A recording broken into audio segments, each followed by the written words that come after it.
Hi, everyone, and welcome to today's webinar, which will discuss lessons learned from Uvalde and Nashville tragedies, including lessons in prevention, emergency response, and recovery.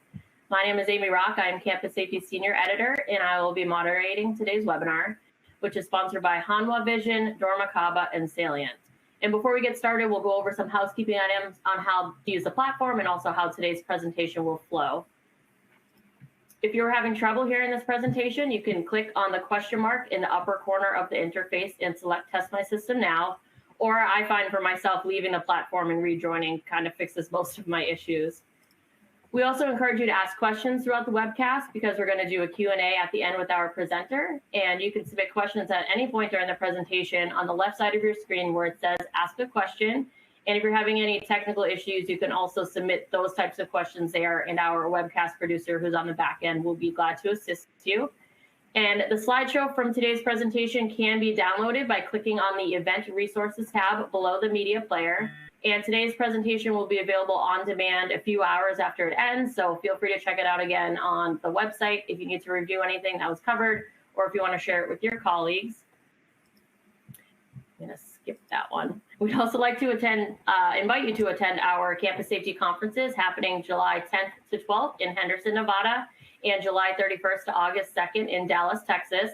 The events will feature hands-on workshops and interactive peer discussions, over 20 sessions on current safety and security topics, an exhibit hall, and several networking events.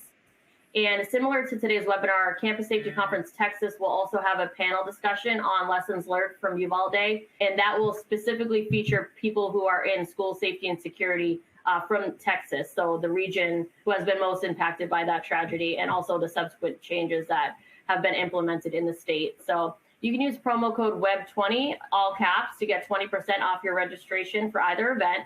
And so you can visit campussafetyconference.com for more information. And now today's presentation will be led by Joseph Pangaro, a retired police lieutenant and chief security officer for Integra Services. And so now I'll hand it over to Joe and let him get started. Okay, Amy, thank you very much. I appreciate it. Good afternoon, everybody, or good morning, wherever you are. I know we're across the country here. I'm really glad that we have as many people on here as we do, because we know that school safety and security is not something we can take lightly. Now, before we start the program, I just have a couple of thoughts on this. Every one of us, we're going to talk about lessons learned between Uvalde and Nashville, but the reality is it's lessons learned from Columbine through yesterday, because these events are ongoing, they don't seem to stop, and therefore we have to be prepared.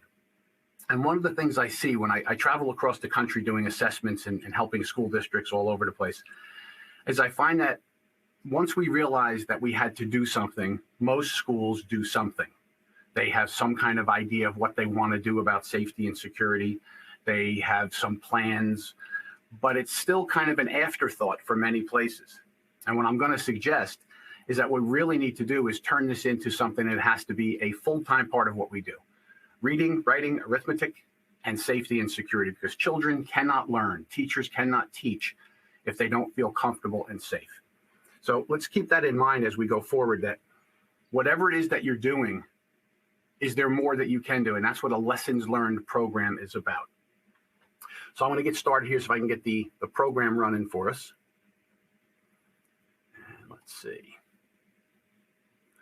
All right, so the first thing we have here, we're going to get through here. We know who I am. I'm going to give you my background a little bit so you know who you're talking to. So if anybody has seen me on these webinars before, you know that I'm very passionate about this. I have children who are in school. I've had little ones in school. I have college kids in school now. We all have to be as safe and secure as we can be. I spent 27 years in law enforcement. In the course of that time, as I rose through the ranks, some of my duties at the end of my career as a lieutenant was school safety and security for the businesses in town, the religious facilities, any place that people would gather and could be victimized. I retired in 2013, and I took my skill set to the schools. I became the director of school safety and security for a big district in New Jersey, and I got to see exactly what the schools really need, not what many law enforcement people think you need, but what you actually need. So there's a tendency in law enforcement when you go anywhere that we like to cop people. You get there and do it, great, the cops do it. And that's not always the best. So I had to learn what was important at the schools, and that helped me develop programs and to understand a little bit better what's going on. So let me see if I can make this a little bit bigger. There we go. So where do we start? What's the purpose of our program? The reality of violent attacks on our schools, businesses, workplaces, everywhere requires us to learn as much as we can about these previous attacks so that we can apply any of those lessons learned. Now, these lessons are hard. You know, when I go somewhere and I speak about these things, I have a tendency to be blunt.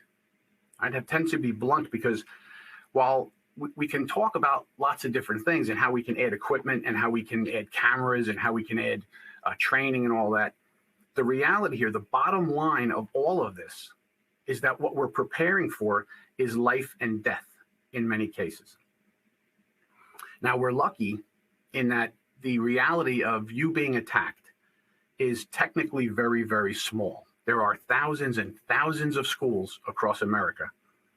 And when we look at the number of attacks, specific attacks on schools, you're looking at between 20 and in 2021, I think there were 60, which was pretty high. That was double anything ever before. So even at that high number, each one of them is a complete tragedy for the people affected.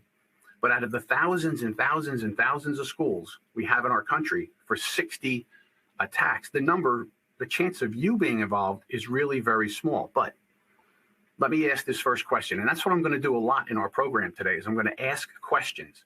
And as I go through these things, I would like you to think, if I'm talking about you, as you hear me describing something, are you advanced of what we're talking about? Are you behind that? And what can you learn from these things? So here's the question. Can anybody out there jump right in the chat right now and tell me when and where the next attack on the school will take place? So go ahead. When and where is it going to happen? Because Lieutenant Joe is going to go there and I will intervene because we know it's coming, right? Nope, no answers. I see nothing in the chat. The reason there's nothing in the chat is because I've asked this question for 15 years and nobody knows when and where the next one is coming. So when you think about it that way, to put ourselves in the right mindset here, the reality is why the chances are very low. When you look at it this way, that nobody knows where it's coming, it's really about 50-50. It happens to you or it doesn't, which is our impetus for us to take this seriously and get ourselves prepared mentally, physically, with equipment and with training, and to wrap ourselves around it. Now, our schools have got to be places that are warm and welcoming and have to allow our students and teachers to bond and to grow and to learn and be the best that they can be. But at the same time, we have to make sure we provide a safe and secure environment. So that's the purpose of this program. We're going to see what we can learn from these different events. And as we go through it, I'm going to recap a couple of events, not just Nashville and Uvalde, but a couple of other things across the line, and see what we can learn from everything. All right, so while the chance of that happening is slim, we have to be ready, right? So we have to do the following things. Create policy and plans that consider the potential of an attack and how should your staff respond. Where's that attack going to come from? How can it come? So there's two kinds of attacks, and I think we're all familiar with this by now. There's the internal threat. This is someone we let in our building. Our students, our staff, our visitors, delivery people, we let them in, and then they attack us. That's the internal threat. Then there's the external threat. These are the people that attack our school, that are not part of our school. We didn't invite them in, and they attack our doors and our windows and try and get in and do harm to us. So we saw that in Sandy Hook. Sandy Hook was an outside attacker, even though the killer used to be a student in the district many years earlier. Same thing with Uvalde. The young man in Uvalde who committed these horrible crimes had been a student in that exact building, and we'll talk about that lesson learned as we go forward. So ask yourself, have you had a professional threat assessment conducted? Do you know your real safety profile at your district? Now, what I tell everybody all the time is this is the starting point, because if you don't know where you're weak, how can you make it better, right? So if you can't afford anything else, go to your local police. Not every agency does it, but lots of them do. And if that's all you have budgeting for, then get that. Let somebody from the outside take a look and maybe give you some ideas. But getting a very thorough, in-depth assessment is really the best thing for you to do. Then look at your policy. Update your policies. What do they say? What does your training do? Do you practice realistically? So here's a concern I hear. You know, if we make it too realistic, then it's going to make everybody traumatized. And there is some concern there, right? How realistic are you going to make it be? You should always know when things are going to happen, right? You should always know when you're going to do a drill. But what I tell everyone is that part of the value of running a real drill, a drill of value, is that people have to be able to get up and move like they would during a real event. They have to respond the way they would. Because one of the worst things we can ever have happen, and we don't ever want to have happen, is the first time you have to respond to something, you don't want it to be the first time you thought about it or what to do. And that happens a lot. So what we want to look at here is what's our policy, what's our procedure, how realistic can our training be? I ask districts, write a letter home to parents and guardians at the beginning of the year and say, we're going to do lockdown drills, active shooter drills to keep everyone safe. We're going to empower everyone to be safe in our school and our district. Some of the drills are going to be announced. Some are going to be unannounced so that we can have everybody moving really quickly. And I am a believer in an unannounced lockdown drill. See how fast everyone moves when they don't know it's coming and see if they lock down. Now, there is stress to that. Of course there's. But if you prepare everyone by letting them know we're going to practice announced and unannounced, be ready to move and be ready to be safe. That's the important thing. Interacting with your local police department. Now, I know I come from law enforcement, and I know that while my brother and sister officers care about you, they're concerned about you, they know they're going to have to respond to your facilities, you always don't have the greatest relationship with them, right? Whether it's on their side or your side, sometimes you just don't connect. You have to find ways to connect. I always invited the officers to my school. We had coffee pots in each building. Come on in, have a cup of coffee, write your reports in the front lot. And the reason we do that is that, first of all, the officers need to know the layout of your buildings. If they have to respond there in an emergency, they need to know. If you said, you know, go to the science wing at a high school, and they've never been in your school, they don't know where the science wing is, time starts ticking away. And in this kind of a response, one of the concepts we want to put in our minds is that time equals life. The faster we can respond, the better chance we have of surviving. So when we look at Uvalde and we look at Nashville, we're going to see a couple of videos as we go along here that can help us. How fast can you see it?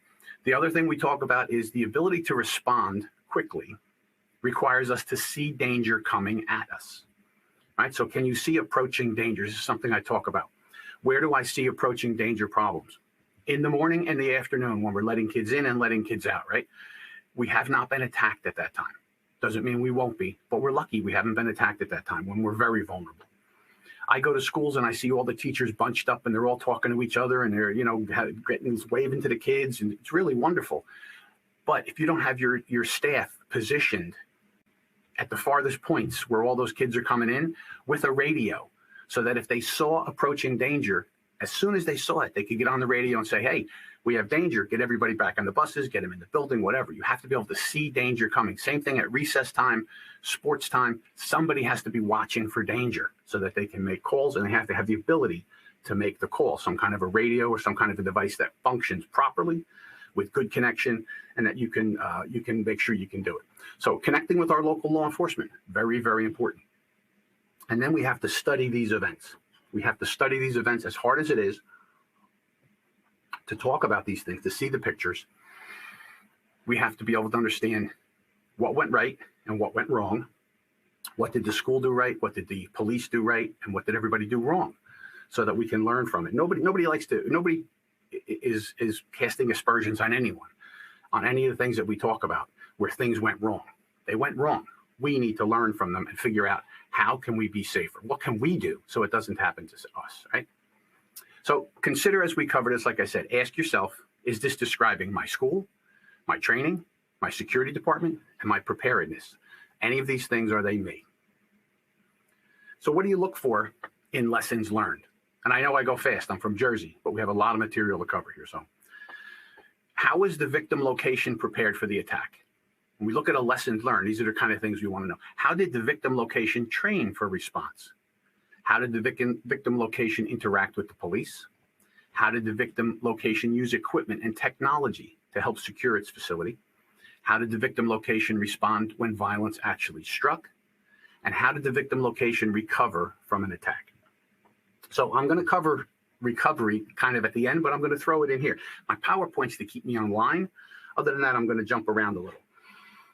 After a major event like this, it's going to affect people individually, families, the students, the teachers, the school community, the larger community, the state, and probably even the nation if you had a major attack.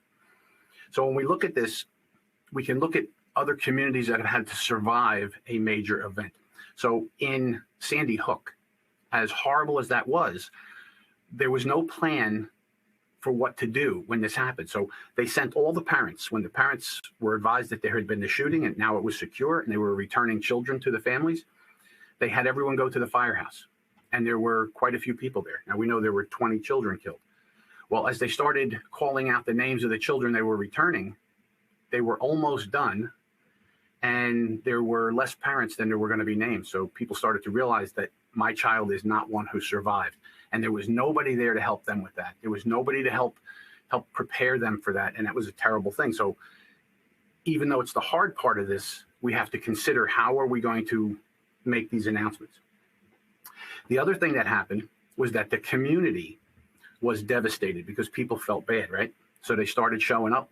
They created a memorial right in the middle of town.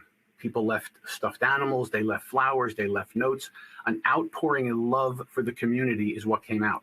But what happened is it blocked the downtown. You had looky-loos, you had crazy people that were bothering these families for a long time. We had the whole controversy about it wasn't real, it was made up to, for gun control and all this kind of nonsense. And there was no plan to deal with that. And once that memorial gets started, are you going to go in and move it? Right? So you want to consider where would we have a memorial? Now, again, it sounds macabre, but we're dealing with the real thing, right? Where would we do it? When would we notify people? How would we notify family? How would we do reuniting people?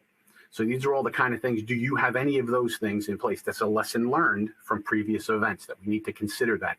And you would work with that with your municipality, your police department, figure out these kind of things in advance.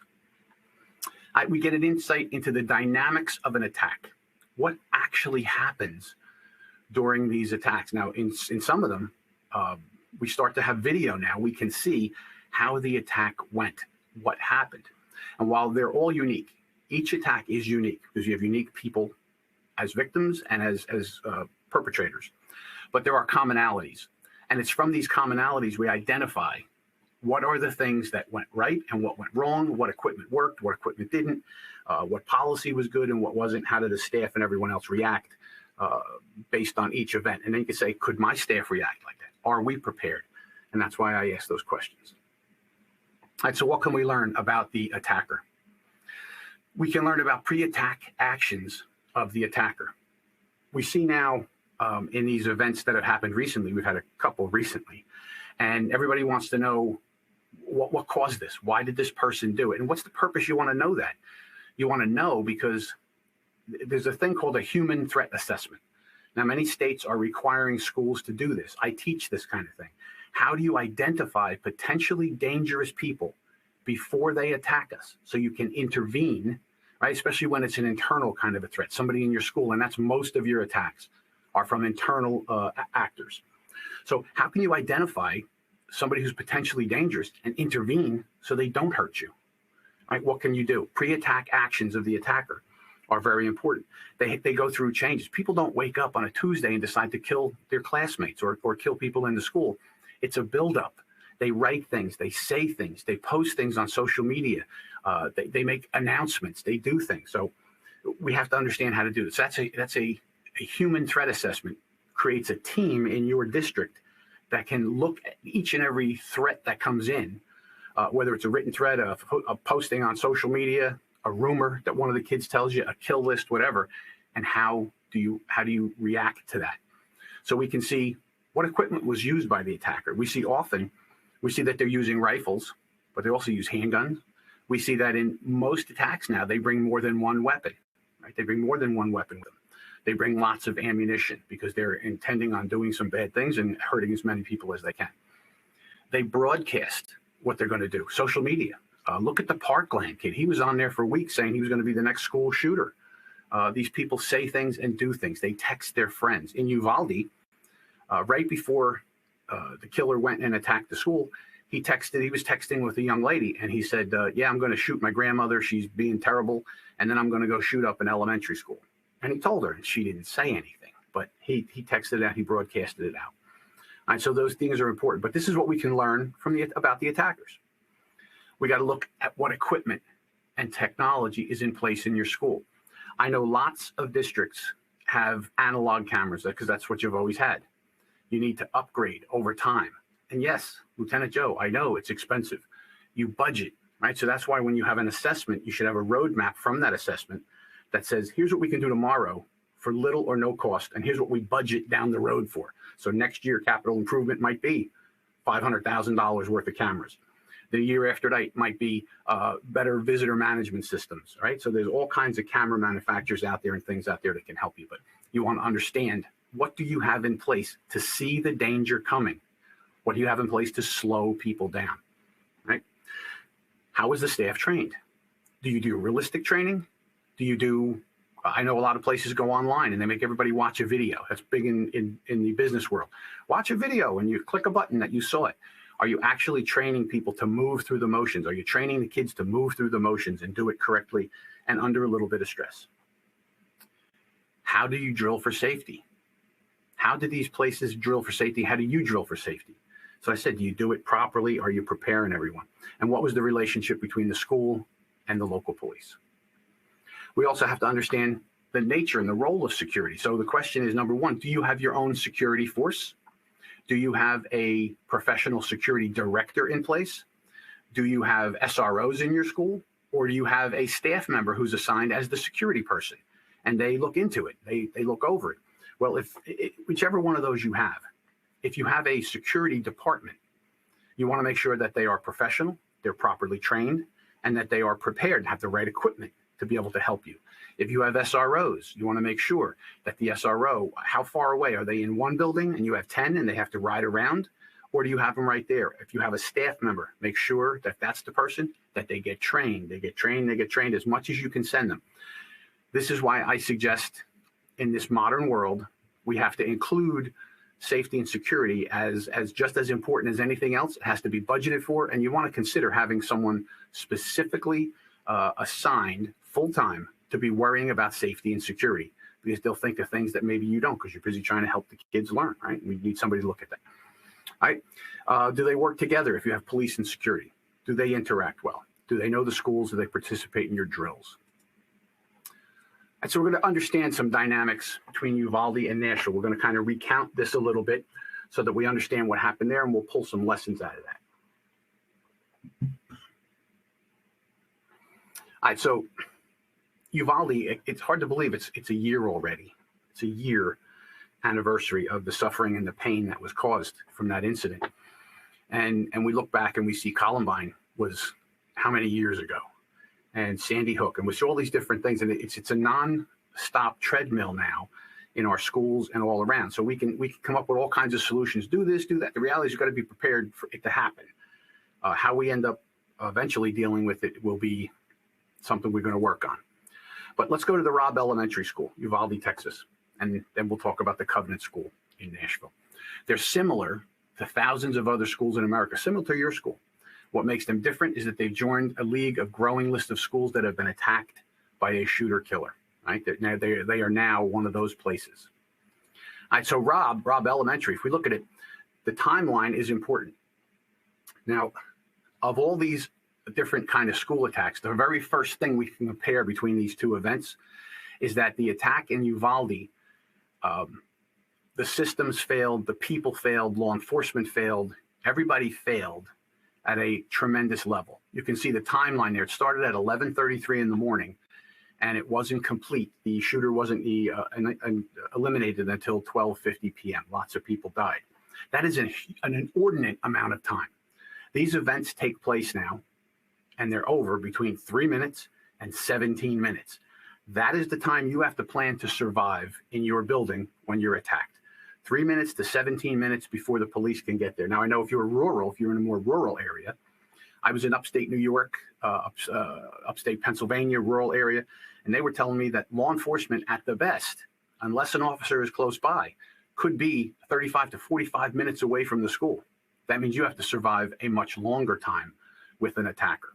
It's going to make it much more difficult. So Robb Elementary starts at on May 24th.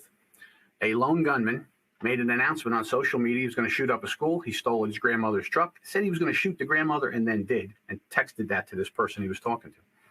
He crashed the truck not far from the school, and as he was getting out, two local people, Good Samaritans at a funeral parlor, saw the crash and were going to come over and help him. And he gets out of the truck and starts shooting at them. They called 911 to report the crash and the gunshots. At this point, he wasn't attacking the school. So the officers start responding within minutes. They call him, hey, there's a guy shooting. He had a car crash and he's shooting at people. As they're arriving, they are told that the shooter went towards the elementary school. So if you want to read some very interesting facts about this, you can Google the Texas House of Representatives report. It's the initial report. They still don't have their final report out yet, but it's the initial report, and it's very illuminative of the shooter, the school, the police, everything. You can Google it online and download it. It's the Texas House of Representatives report. All right, so that's where you see these page references here, where I got it from. So the police starts heading now over to the school. This is a copy of the text message that the killer sent to the young lady. I'm telling you, I'm hold. I'm waiting for this B. He called his grandmother. I'm going to do something to her. She was going to get rid of his cell phone. He was angry about that. I just shot my grandmother in the head, and I'm going to shoot up an elementary school, is what he told her. And she says, I just saw the news. She didn't call anybody, but she was texting with him. All right. He crashes that truck. An internal call to lockdown happens because there were teachers out in the field outside the school, and they heard gunshots, and they started going towards the school, trying to put it in lockdown. So here's some lessons learned. Every school I go to, all across this country, when I say, how do you call for lockdown? They say, well, we either have electronic equipment that sounds a horn, turns on some lights. We use our cell phone, but our cell service isn't so good. Oh, okay. Well, we announce it over the Wi-Fi. We use Wi-Fi to make the announcement, but the Wi-Fi is not that good, right? If your Wi-Fi and your cell service is not that good, those are your communication tools. Get repeaters, upgrade your Wi-Fi. If that's going to be one of the ways you're going to call for help, you have to do it. So in Uvalde, they had a system that operated on Wi-Fi. And initially it was reported that nobody got the lockdown call. And in reality, they did. Some people did, some people didn't. Right? So it wasn't foolproof. The equipment worked like it was supposed to, but the reality was not everybody got it. Some teachers knew about it and some didn't. There was also a report that he went in through a propped door. You have prop doors at your schools? Everywhere I go, I hear about prop doors because it's hot, right? In the start of the year, the end of the year. There was a prop door earlier in the morning. A teacher said, hey, close your door. We don't prop doors. And they did. He got in through an open, unlocked door in the school. Now, as shocking as that may sound to some of us, when I do these programs, there are still people that tell me, yeah, we don't lock our doors. The parents want to get in. We don't want it to feel like a prison. The kids should come and go. I'm here to tell you, lock your doors. One of the most basic, simple things you can do is lock your doors. Not always the complete answer, as we'll see in a minute, but at least locking the door gives you some better reaction time than leaving them wide open. All right, so this guy hops the fence. They had a nice fence. They had a nice 5-foot tall fence. And for an 18-year-old kid in good shape, he went right over that fence like it wasn't even there. So how tall is your fence? If you're going to have fences, 8 to 10 feet tall, at least, I would think. So you might want to budget for fencing. He threw the backpack over. There's a coach, saw a person hop the thing and tried to put the school in lockdown. So they were starting to move when they saw this guy coming. Interesting enough, there was a person in dark colored clothes moving across the schoolyard when an officer showed up. The officer saw him, drew a bead on him, and requested permission to shoot him, thinking it was the shooter. And apparently never got a response from the supervisor. Good thing, because that was a coach shuttling kids into the school. So there's the fog of war kind of thing that happens when there's stress going on. That's why we prepare and we practice realistically so that we're prepared for these things. The chief showed up. The chief, we all know, made a lot of decisions at Uvalde. One of them was he got out of his car and he had 2 different radios. He got nervous, dropped them by the fence, and went into school without them. Now the head of the whole thing that's going to be running stuff didn't have his radios, right? Big problem. So stress happens to everybody. The principal was trying to lock it down. Like I said, some people found out about it, and some locked down and some couldn't. Now, the actual attack took place near rooms 111 and 112. And here's the important thing, again, lessons learned here. It's something I preach all the time. The rooms that he attacked turned out to be his fourth grade classroom when he attended that school. Now, what's significant about that is that he went to that classroom specifically. In his fourth grade year, he had a hard time with bullying. He was bullied, and they complained about it. And when they talked to the school said, oh, yeah, we know about it. We took care of it. It was his best year ever. They talked to his family. They said, no, it never got taken care of. It was his worst year ever. And he went back to that fourth grade classroom. On the day of the attack was an event that they did at the school. Everybody come back to your local elementary school once a year. So all these high school kids. So he was going to attack on that day when all his former classmates would have been there in the class that he was bullied, right? So what I say here is you probably have a bullying program, and that's good. If the victim doesn't feel like anything's been done, then you've done nothing, right? Now, not all shooters are bullied. Some of them are. But here in this case, this could be a contributing factor to what this killer did, all right? We talked about the prop door. So once inside the door, here's another thing. The officers got to that door very, very quickly. The officers were at the door where the killer was in there shooting the children. And the chief decided that he needed breaching tools. They didn't have the right equipment, and he backed everybody out. And the reality is the classroom door didn't lock. The lock had been broken, had been reported many, many times. All they had to do was turn the knob, and they could have walked right in. So do you have a maintenance program that checks over your doors and your windows and your locks on a routine basis? Do you have a reporting system that somebody says, hey, the door in my classroom doesn't lock, and how long does it take you to get a team there to fix it? You need to get them there that day, right? So that's a lesson learned. We have to understand how fast we have to go when we have faulty equipment, all right? I'm not going to go into all the actual attack in there. But the equipment, so you have law enforcement officers, do they have the right equipment? If you have an SRO, does he or she have the right equipment with them? Do they have a shield? Do they have breaching tools? Do they have other things that they might need if they happen to be there when something happens? Does your school security department have these kind of things to secure the location, to do what they can to help until law enforcement gets there? If you don't have any of those people, do you have those things available to you? That if you had to use a shield to escape, talk to your local police about getting a ballistic shield or two and have it in the school. All right, so the first attack, 11:37 a.m., and the classroom door was breached at 12:50, and the shooter was eliminated. That is a long, long time. All right, so the lessons learned here, police and security have the right equipment, practice with the schools, have good, solid communications, train, and make sure you have good leadership. In this case, it seems pretty obvious that leadership failed. Leadership failed. In Parkland, we saw that the officer on scene didn't do what he should have done. Now, the reasons can be a lot. People, it's scary to think you're going to get killed, and not everyone can follow through. So do you have good leadership, good training, and the right people in place? All right. I would suggest for the school some lessons learned. Do you have a locked door policy where your doors are pre-locked? They don't have to be closed, but are they pre-locked so that a teacher can just simply close the door in an emergency and it's already locked? Now, in Sandy Hook, unfortunately, they had doors like probably many of you do.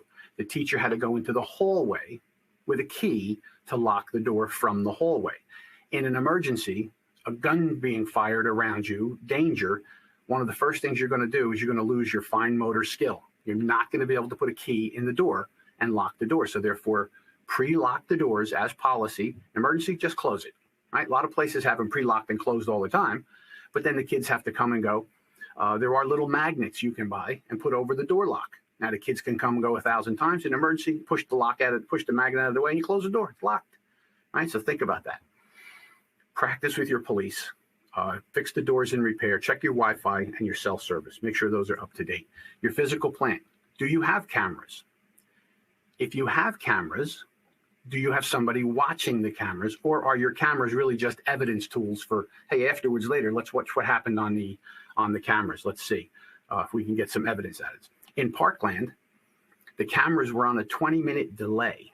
So when the officers arrived to the office and the lead officer was there watching the camera, trying to describe to the officers where the killer was, they were giving that information, watching a camera that was 20 minutes old. The information was 20 minutes old. The killer had already left the weapon and left the building, and they still thought they were in the building. So check your equipment. Make sure everything is working. Make sure you have sufficient equipment, quality equipment. Get good equipment.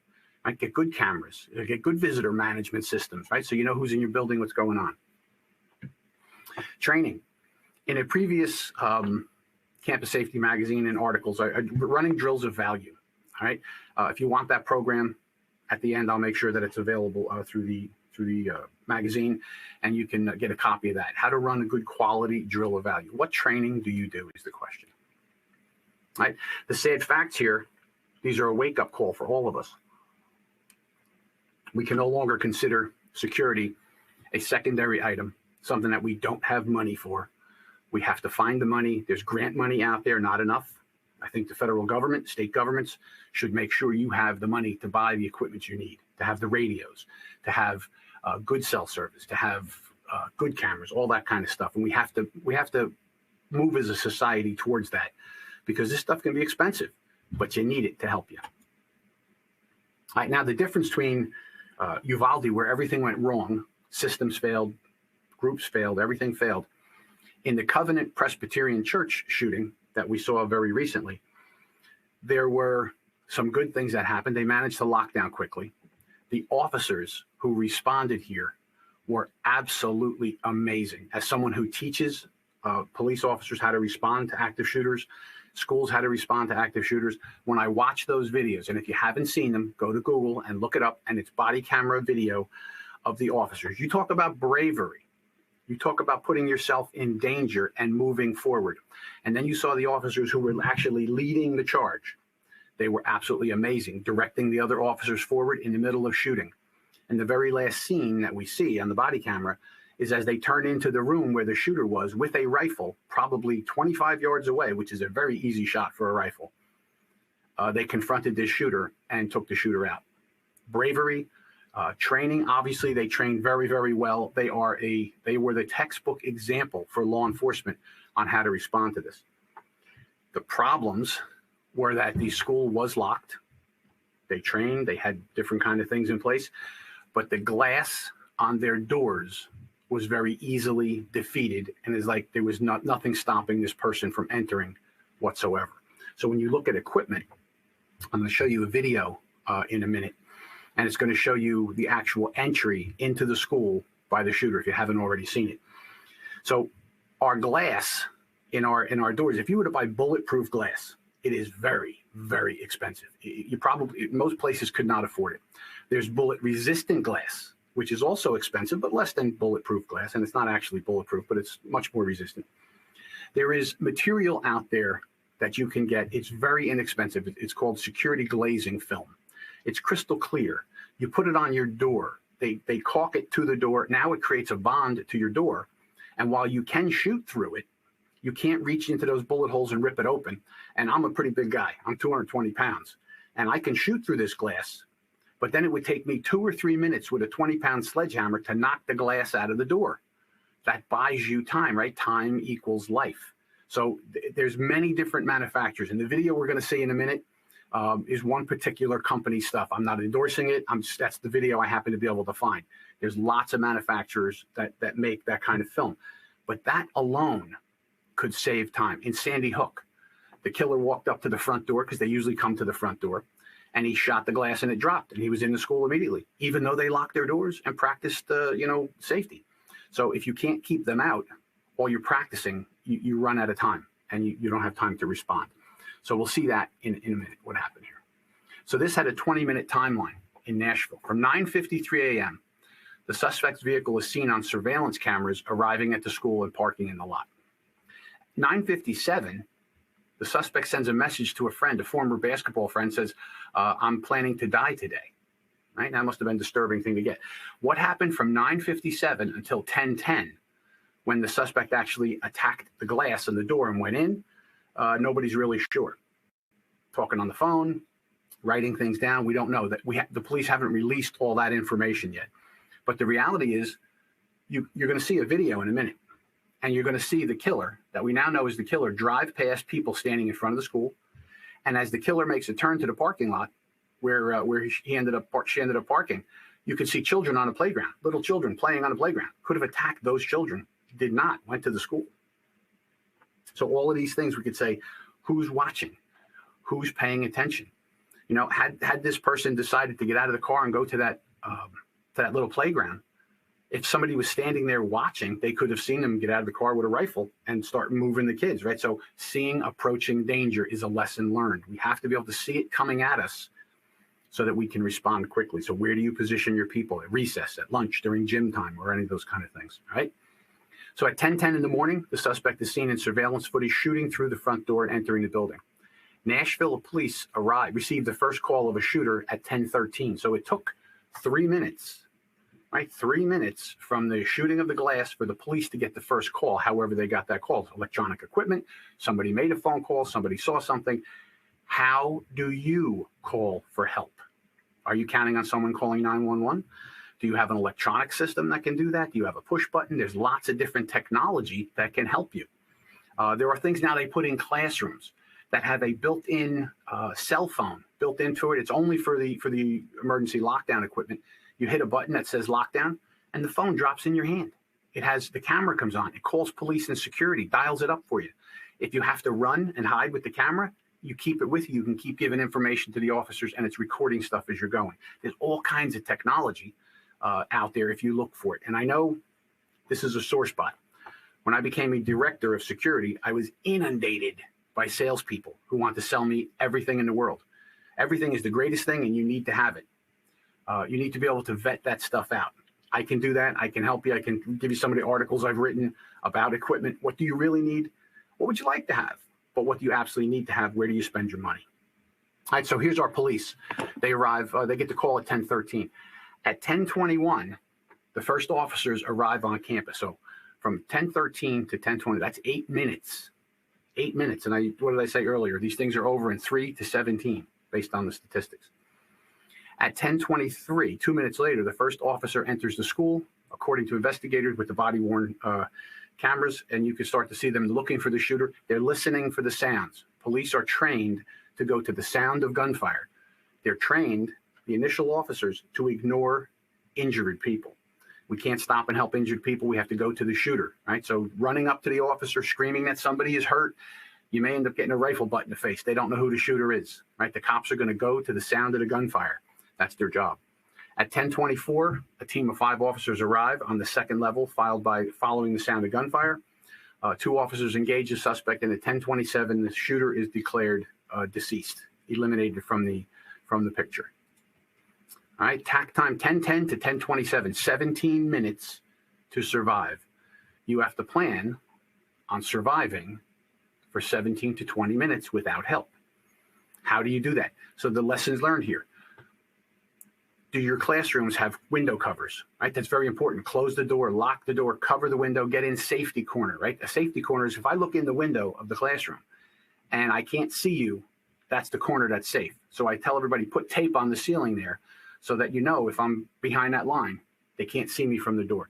Learn to lock and block, right? Lock and block is a technique. If you're going to lock down, you cover the window and then pile furniture up and stuff in front of the door and then get in your safety corner.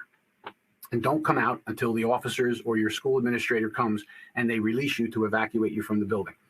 Another thing that comes up a lot is, shouldn't we run first? Shouldn't that be our first response, to run first?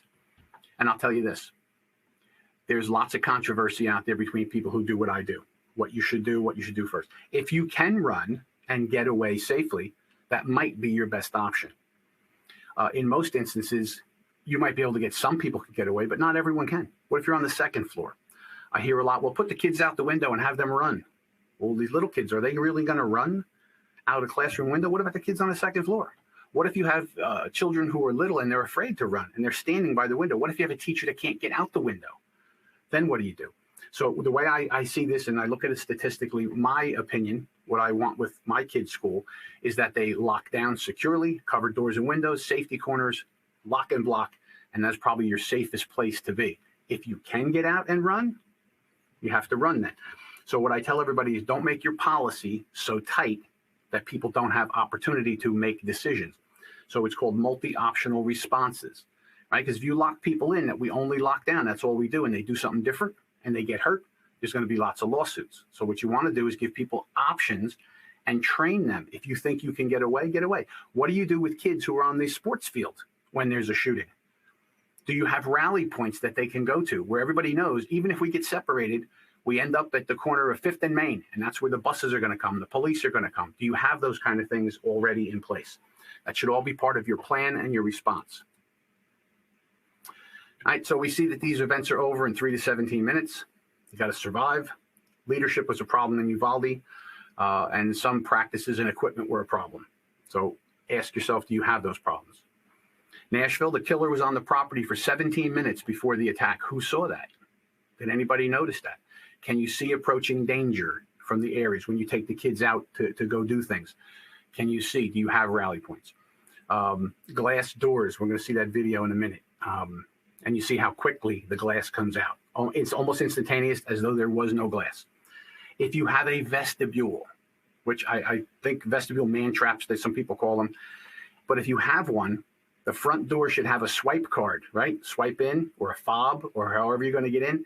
But you have that second set of doors. A lot of schools pin them open, or they're just doors that doesn't help you. So if you have a swipe to get in, which is really excellent, swipe card to get in, the next set of doors in that vestibule should be swipe card operated also. Because if someone has to bust through the glass and you have it properly covered and it takes them 4 to 5 minutes, now they get inside the vestibule.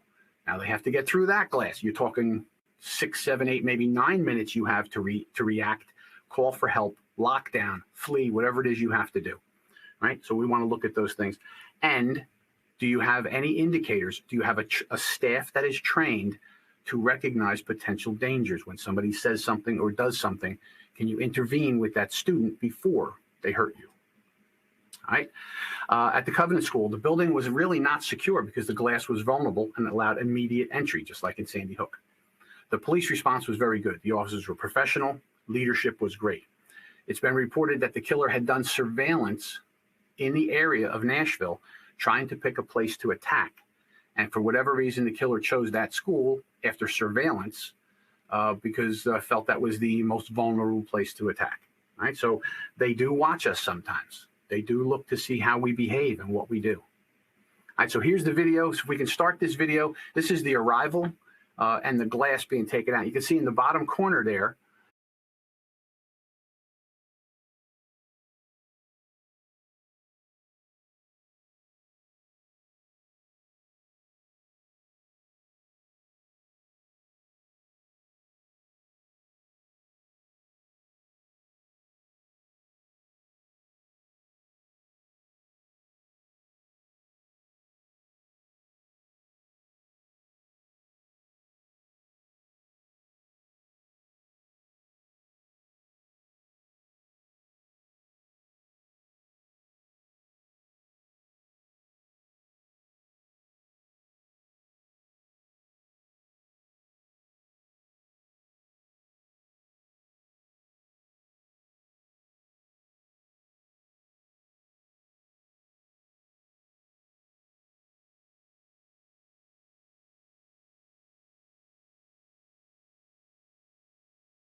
set, Joe.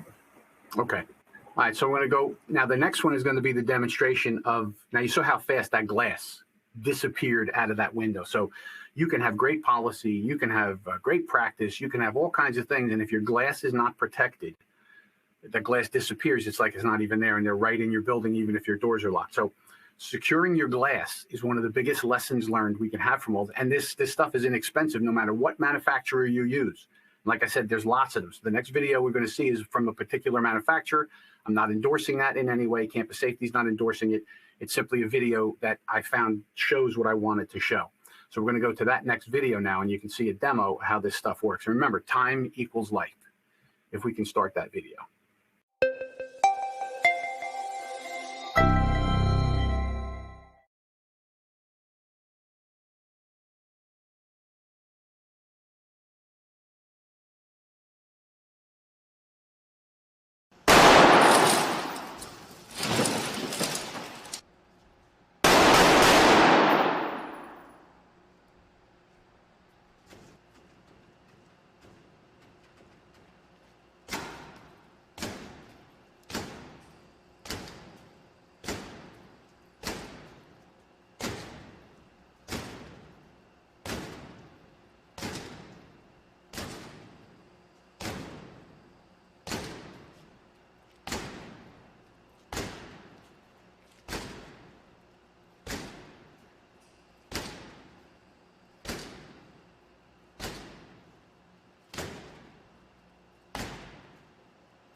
Similar to, there's many brands out there that you can find that do the same thing. Interesting enough, down in Florida, a lot of them have hurricane windows, which are made so that things can't penetrate the glass in a hurricane, right? So most of us don't have that. But that simple thing, that inexpensive thing like protecting your doors and windows at points of entry is the place to start. That's the lesson learned. So where do people come in? You might have lots and lots of entry points. You should only have really one point of entry and one point of exit from your school where you have a visitor management system. So we know who's coming in and out of the school. We can keep track of them. We can see them. They come in. We can pay attention. If you don't have a vestibule, how do you get people into the building? Now, lots of schools have a volunteer who sits at a little kiosk in front of the door. Person might ring a bell and, what do? We hit the button and let them in. We can't do that. We have to vet them before they come in. Who is it? Why are you here? What's your purpose of your visit? That kind of thing. We can't just hit the button and let them in because, again, that's like not having anything in place at all. But having the glazing is one of the most inexpensive things you could do immediately to tighten up your school security. Right? And that would have prevented him from getting in that quick. So I talk quickly about what are the police trained to do. They're trained to arrest the offender if the person is willing to surrender, contain them if they run and hide, or apply deadly force and stop the killing, as hard as that is to do. And that's new. We don't teach cops to kill people. No matter what people tell you, we do not teach our officers to kill people. We teach them to stop violence. Sometimes the result of that is they have to use deadly force and people die. But we don't train them to kill. That happens to be a result sometimes of having to use that kind of force to stop a person with a gun trying to shoot everybody. All right, but that's what the officers are supposed to do, and that's when they're going to move quickly. So you need to understand that, train for that. That's why having them inside is good. All right, how do they make entry to your school? Do they have a key? Do you have a like a Knox box outside dedicated just to the police? The officers have to be able to get in quickly.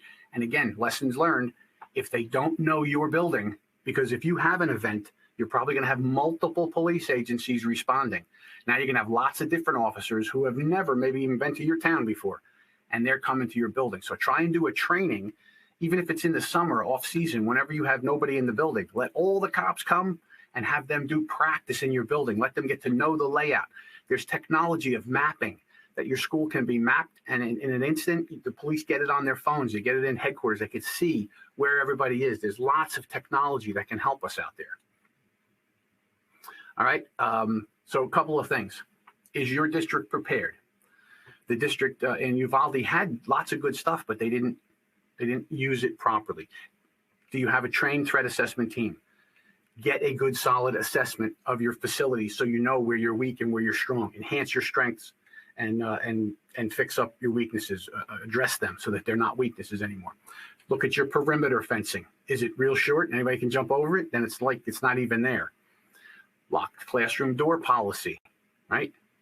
Social media monitoring. There's a thing called geofencing. A lot of towns will split this with the police and the school, and you put in keywords, and anybody on social media who's saying things like school shooting, killing, drugs, whatever, it will pop up and tell you who is making that posting, and then you can investigate. You can do it just for your school district, or you can do the whole town, and it's relatively inexpensive, but a lot of places split it with the police because the police use it for the whole town for bigger investigations, but you can use it for school safety. Electronic notification systems. So there's something that I talk about here a lot, and I'm trying to watch our time so we're good. I get lots of these questions. Lieutenant Joe, there's a lot here. There's a lot for us to think about, all these different areas. I boil it down to 3 areas that are going to help you. If you cover these 3 areas really well, you'll be doing a lot moving to the place you have to go. So it's called the 3 pillars of survival. So the first pillar of survival for you and your school district is preparation. Get the right equipment, have the right policy, have the right procedure, get a threat assessment, train your people, and make sure the right equipment is in place. That's preparation. You're preparing for that kind of thing. We don't have to be paranoid. We have to be aware and prepare, right? Because we have to deal with this. So preparation is the first one. The second pillar is communication. If you had a teacher at the back of the building and they saw somebody walking towards a school with a rifle, how would they tell everybody else in the building? Hey, there's danger here. We have to lock down. We have to call for help. We have to flee, whatever it is. So communication amongst everybody in your building. I see lots of schools say, well, we have a PA system, but not all of them work. We have a PA system, but the teachers don't know how to function it. We have a PA, but to open it up, I got to dial 17 numbers. In an emergency, you're going to forget that. So it should be simple, right? Lessons learned here tell us *0 opens the PA and you can lock down. Who can lock down? What's your policy? Have you practiced having teachers call the building into lockdown or other people? Look at that. There's lots of apps you can put on phones. There's lots of different equipment. Like I mentioned, that piece of equipment you put in the room. You hit a button, it notifies everybody, including the police, and you get a cell phone in your hand, and away you go. So there's lots of stuff out there. And then their own police department. The police department was good. They had trained, but the leadership fell apart. So make sure you practice with your local police. All right, so let's talk real quick about the equipment. Solid policy plan, procedure, threat assessment, drills of value, good Wi-Fi, radio, electronics, realistic police training, threat assessment teams, easy emergency access with swipe cards or fobs. If you're going to do a retrofit, take a look at having swipe card entries, because then you can control who comes and goes. The teachers can get in and out of everywhere. I saw equipment just yesterday that has wireless Wi-Fi, wireless connection to a swipe card that can unlock doors. And with that same card, you can put the whole school in lockdown, right? You don't have to run all the cabling. So there's lots of technology out there. If you have questions, you can ask me and I'll point you in the direction of different things. All right. Do your local police, do they have the equipment on hand with them in their cars? These are questions you want to ask. Do you have the right equipment in your school to help them if they needed it? All right. So we want to look at all of these things. Cameras with a connection to the police. Again, controversial in some areas, not controversial in others. The police have the ability that in an emergency, they can hit a button and turn on your school cameras and they can see in your school, right? And everybody says, well, I don't want the cops looking at my kids all day long. The cops don't care what your kids are doing unless they're in there causing violence, right? So the police are not looking for your kid doing anything else. So you want to consider this as a policy and a connection to your police. There are non-traditional metal detectors that are weapons detection systems, right? So people with a pacemaker, pregnant women can go through it, and it can be built into the doorways. You don't even see it. And there's a monitor in another room, and somebody can be watching people come through. And they can see if somebody has something on them they shouldn't have. A quality visitor management system. When I went to my district, they had purchased an $80,000 visitor management system that was supposed to do 25 things. And it didn't do everything very well. I limited it down to 3 things. I want to know who's coming in, what time they came, and get a picture of them, make sure they had an ID. And I kept track of those people. So look at your visitor management systems if you're going to get one. If you're doing new construction, have somebody like me come in and help guide you. Where should you put a vestibule? Where would you put cameras? Do that in advance, right? So that's a growing area people are doing. Get a quality PA system, GA fencing, and access prevention fencing also. So you want to make sure that if you're going to have fencing, I've seen schools now go to 10 and 12 foot high fencing. That's a budget. That's a capital budget. But that helps protect you if you have a concern about people hopping over or getting in, depending on where your school is. All right. Quickly, I'm going to talk about some signs that we can see because we're running out of time here quickly. If everybody wants to stay for another couple minutes, I don't mind staying. But any questions that you have, you can put in the chat, and I'm going to give you my contact at the end. It's probably easier for just to email me directly, and I can answer you directly if you have questions. In many cases, lots of people see and hear things, and they don't come forward. Do you have a way for the students to tell you, hey, Billy has a kill list? Could somebody look into that? Do you have geofencing? Do you have some kind of a mechanism that people can tell you anonymously or whatever that something is awry? We see how people, if they have a fascination with weapons, they make social media threats and they change their clothes. They're preparing themselves. These are signs that we absolutely can see before it happens. And while there is no profile of an attacker, there is no, look at these 4 things, this is a killer. That's not true. There are traits, and the number one trait in adult or student killers is that they feel disassociated from their school. They do not feel like a part of the school, and therefore they are angry. They might have problems with other kids, whatever it is, but they do not feel like part of the school. So what's the temperature of your school? And I don't mean the physical temperature, but the temperature meaning what's it like socially in your school? Do the kids all get along? Are people left out? Do you do a good job with bullying investigations? Do you make sure you talk about kindness and decency as a messaging, right? If we send messages, we let people know we do not put up with treating people poorly. Do people, if they're left out of things, do you find some ways to bring them in so that they have some connection to the school? You cut down your chances of an attack. All right.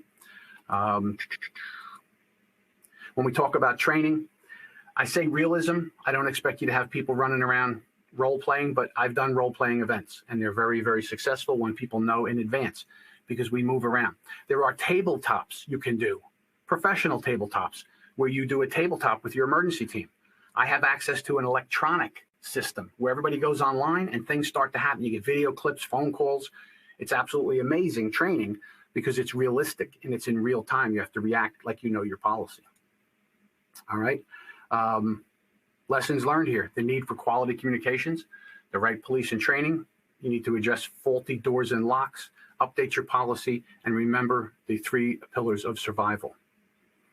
All right. We talked about this. I just want to move to the end here. So recovery. This is the last part here. What do you have in place for reunification? Lots of us can do evacuation.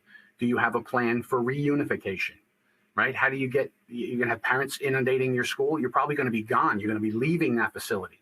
The officers do not want lots of people showing up during an event because they don't know who the good guy and bad girl is, right? They don't know what's going on.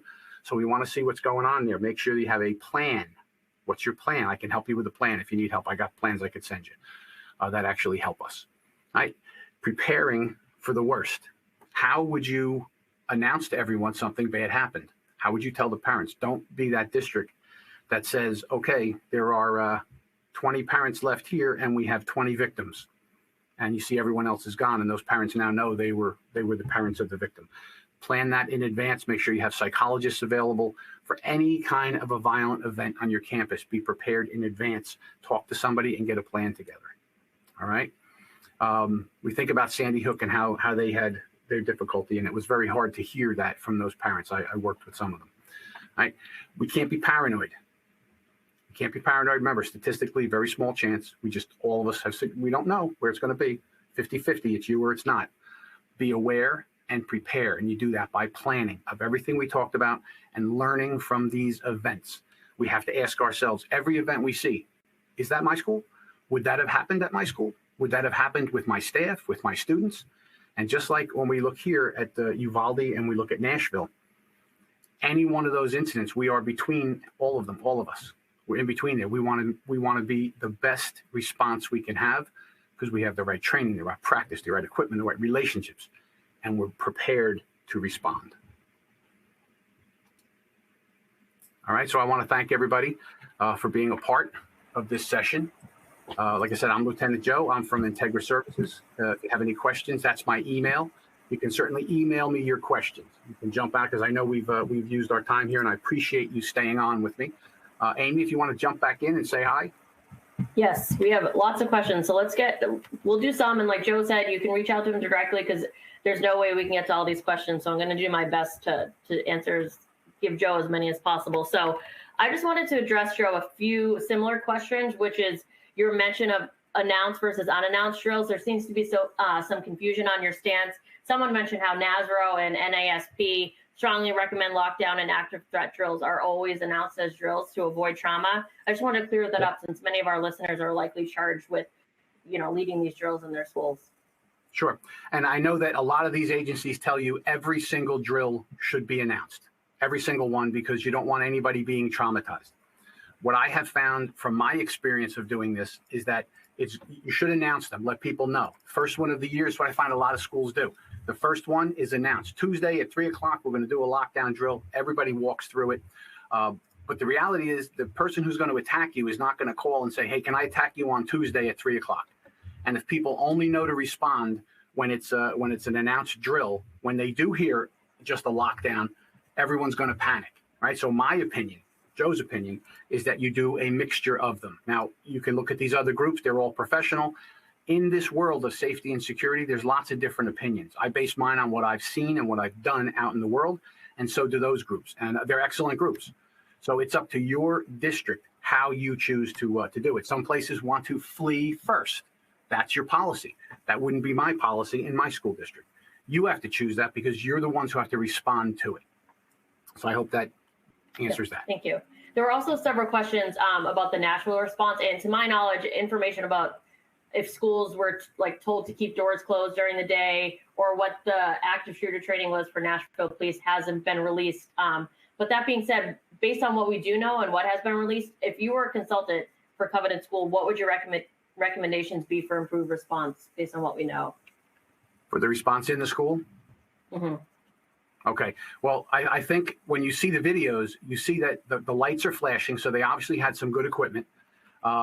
Unfortunately, the three young victims were probably right in the hallway when the killer came through the door. So if that glass had been secured, there's probably a much better chance that as they were trying to get in, those children would have been ushered away by an adult. They would have ran themselves when they saw that kind of danger. So I would say make sure that, get your assessment and put these simple things in place to help you first. That's your first thing to do. Tomorrow you can do these things. And then as far as the training, that's where realistic training comes into play. We don't expect what's going on. We have to move and react. And that's why, for my previous answer, why I do like to mix that in.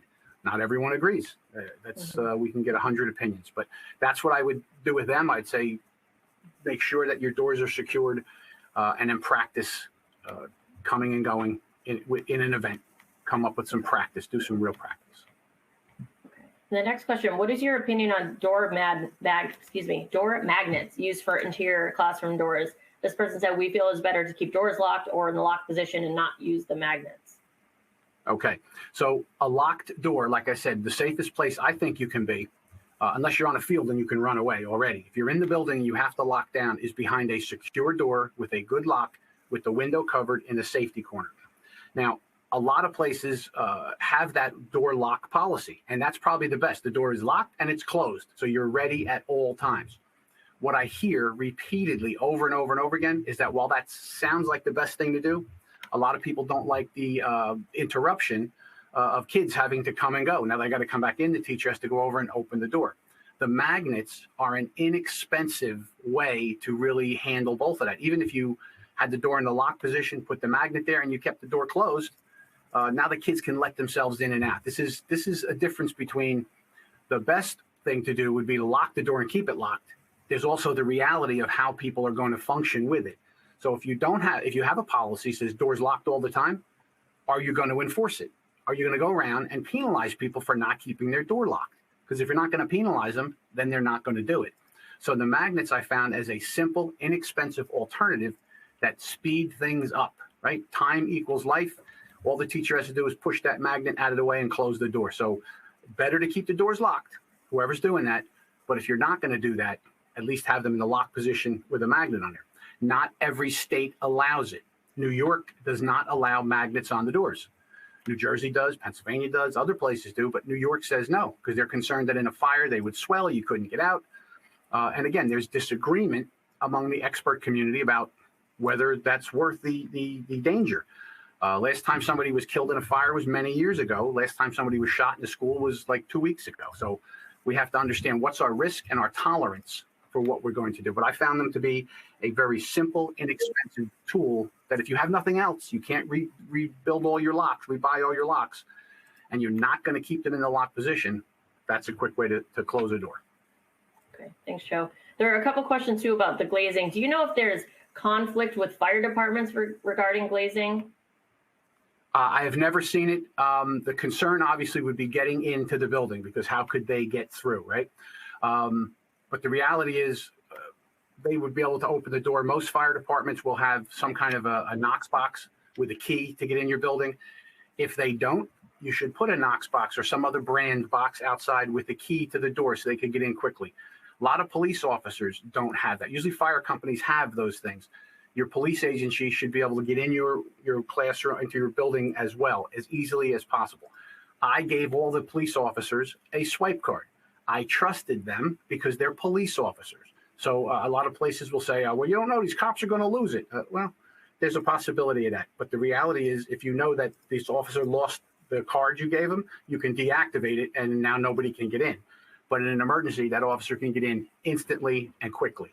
So that's really an important thing to do. The glazing, I've never seen anybody say, the fire department said no. It's used all across the country. Locally, where you are, there might be a problem with the fire department. Simple phone call to the fire marshal and ask, we're thinking of putting this glazing on there. They may not even know what that is. So do your research first so you can present it to them. But I have never seen somebody say they couldn't have the glazing. That's an emphasis on why your relationships with police department and fire department are so crucial to any type of security that you're doing with your school. And this is more of a comment, but someone said that they put 3M film on their house and they live in Panama City, and they said it was basically hurricane proof for their home, and they said maybe a natural disaster mitigation grant program could help with schools with money if they can't get a security grant. Just a concept to throw out there. Yeah, I mean, what we have to learn to do is there's money out there for school security. There's money for lots of things. If we have somebody who's really smart and they're a good grant writer, that's not a bad idea. You know, twist the facts a little. Do you have storms in your area? Do you have trees come down? Do you have forest fires? Whatever. Do what you can to get that money, because you have to get it so that you can secure these buildings. And not every district has the money. Some of this stuff is expensive. But what I tell everybody is this: as much as it is expensive, if anything happens in your school, someone's going to be suing you, right? God forbid someone gets killed, but if someone even gets seriously injured, and they're going to go to court, and the court's going to say, could you have imagined that this would have happened in this day and age? What did you do about it? And the answer, well, we didn't have the money, just means you're going to add zeros to the payouts you're going to have to do. And that's the cold side of this reality. So there's funding out there. Find it, raise money, budget it for a couple of years down the road. I'm also starting to see now a lot of places are going to subscriptions for equipment, where you can't afford $1 million worth of cameras, but maybe you can afford $200,000 for 10 years. And the company will come in, put in the cameras, and then you budget that 200,000 for the next 10 years, and you have your cameras. Again, I've seen this happen more and more, especially where I am in New York and New Jersey. So many of those cameras too are pretty plug and play. Not you don't have to have the campus shut down to install them, type of thing. So that's a good recommendation. Sure. We're 16 minutes past, but we still have a large audience. So I'm going to keep going, Joe, if that's okay. Sure. Okay. Sure, keep going. More questions about drills, and I'm guessing this is for like a full-scale exercise. This person asked, do you advocate using actual supplies, for example, backboards or other items that might not be in great supply, just to test whether there is enough on hand? For example, if you have a volunteer victim in a full-size drill, you can't have them walk off the scene. They have to be carried. Stress test actual equipment. Do you recommend that? I recommend, yes. Let me just answer that quickly. Yes, I recommend full-scale drills. I say you can do small drills where you just do them in the school. You can do medium-sized drills, and then you should work with your local state police, fire department, EMS, road department, and plan a big drill every couple of years. Because what happens is if you run it properly, and there's a lot of moving parts. I run these for districts. I come in and help with this because there's a lot of parts. But once you get the formula down, it becomes much easier. And the key is that we use role players as the attacker. And then in the middle of the event, when the police get to the school, they're running around looking for the shooter. They're doing what they have to do. I have a teacher have a heart attack and they go down. Now we have to escort first aid into the building in the middle of this and they get to practice. The road department gets to practice coming, shutting down the roads.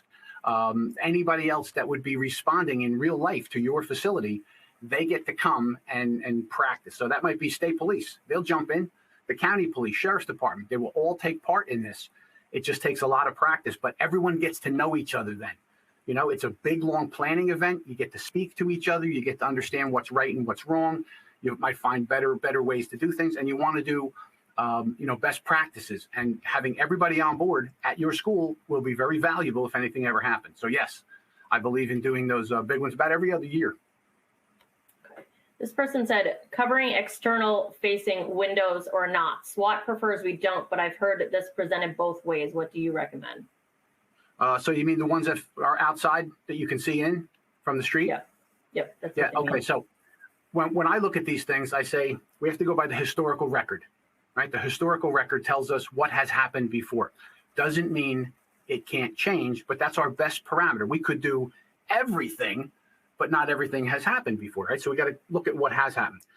We've never seen people really shoot in from the outside. They attack the front door or the back door, they get in, and then they do their shooting inside there. So I'm okay with that so they can see in. The hallway door, the classroom hallway door, there is evidence that even if the door is unlocked, but that window is covered, that these people will move by because they're moving quickly. They're looking for easy targets to attack. And there's been instances when doors have been unlocked because people couldn't go in the hallway. They were afraid. They just closed the door, covered the window, and hid, and the person went right by. In Parkland, they had window covers in the hallway, and the room where I think one or two of the children were killed, they pulled it down. It was only halfway, and the kids weren't in a corner, and he could see in and saw them, and he shot at them. So other than that, they usually move on. This is what the history of this tells us. Doesn't mean they won't attack it. Normally, these people are looking for quick, easy victims because they know who's coming. The minute they announce themselves, they fire a shot, they hit the glass, they know the good guy and good girl guns are coming, and they're going to try and do the damage that they can. So they move quickly. Unless they're targeting a specific room, they'll usually move on if they can't get in that room very quickly. So in hallways, yes. Outside windows, I don't have much of a problem at leaving those available because usually the person's in the building already. Yep. Okay. A couple people were asking this about tabletop drills that you mentioned an online tool. Can you share the source for this tool? Yes. It's called Sim Tactics, SIMTACTICS, Sim Tactics. It's something that I offer. We have it in exclusive with the manufacturer. It's really, really very cool. We can make tailored scenarios to anything you want. Hurricane, active shooter, a flood. I've done them for school districts for they had communities had problems and they were concerned about the communities having a problem at the school. We've done them. You can do 10 to 20 people at a time, completely tailored to your district, your school, your building. We create that whole thing. Everybody goes online, and then the event starts to take place. What I like about it, tabletops, traditional pen and paper are great, but what's good about the electronic sim tactics is that there's a stress involved, because once the event kicks off and you get that first, hey, hi, I'm a mom in the parking lot, and there's a kid walking up to the front door with a gun. Now, everybody on that team that just got that information has to do what they're supposed to do in real time, because then the next thing happens. And then the next thing happens, and we start moving quicker and quicker. Then it gives you analytics. It tells you, what did everybody in the scenario on your team do? Did they follow your policy? Did they go outside of policy? Were they under too much stress to make decisions, which tells you you have to alter your policy? It's really an absolutely amazing tool. And if anybody's interested, my email is there. Reach out, and I'll tell you how you can get more information on it. But it's a great tool because it adds stress and realism to the training. Thanks, Joe. Someone also asked, what is the name of the system that you referenced concerning the phone dropping into the hand and it notifies the PD?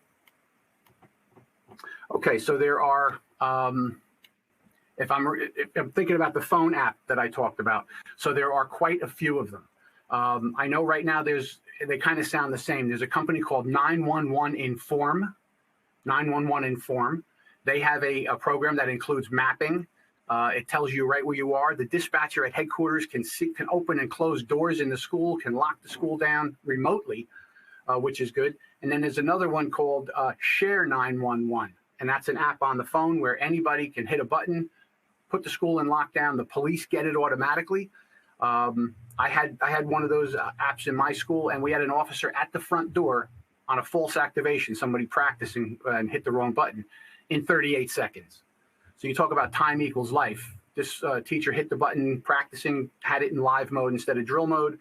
Officer got it and was at the front door in 38 seconds. So again, if you reach out, I can give you more specifics and answer, kind of see what exactly you're looking for and point you in the right direction, because there's lots and lots of equipment out there. That's one of the things I had to do for my school, try and figure out what's out there and what do you really need, not just what they want to sell you. This person made a comment saying, apps sometimes don't work for immediate notifications since teachers turn off phones during class, etc. And they said there are simple radios that you can get relatively cheap and can be kept in classrooms as PA systems for immediate lockdown notice. Do you see this in a lot of the schools you consult with, or do you recommend this?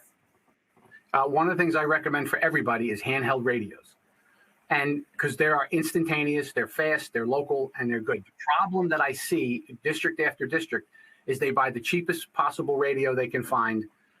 They don't keep them charged. They don't maintain them right. And in parts of the building, they don't have signal because they don't have repeaters.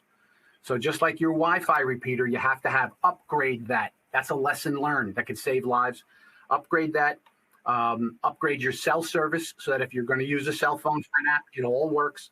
And then if there's going to be a radio, get a radio repeater that can go all the way out to the football field, right? Or go all the way out to the hockey rink or whatever. Put those repeaters in. And this is where what I'm saying, in the past, we said, hey, wouldn't it be great to have a radio? In our modern world, we have to say, yes, we need to have a radio and all the equipment that goes with it, and we have to spend the money on it so that it works, right? It's got to be part of what we do now. It can't just be, let's hope for the best. And I know that's hard because stuff's expensive, but that's why we plan it out over time. Now, this person also asked, no matter the type of drill, and I think it does vary, but do you advocate for tabletops for every type of drill, or do you think it's only has to be reserved for certain types?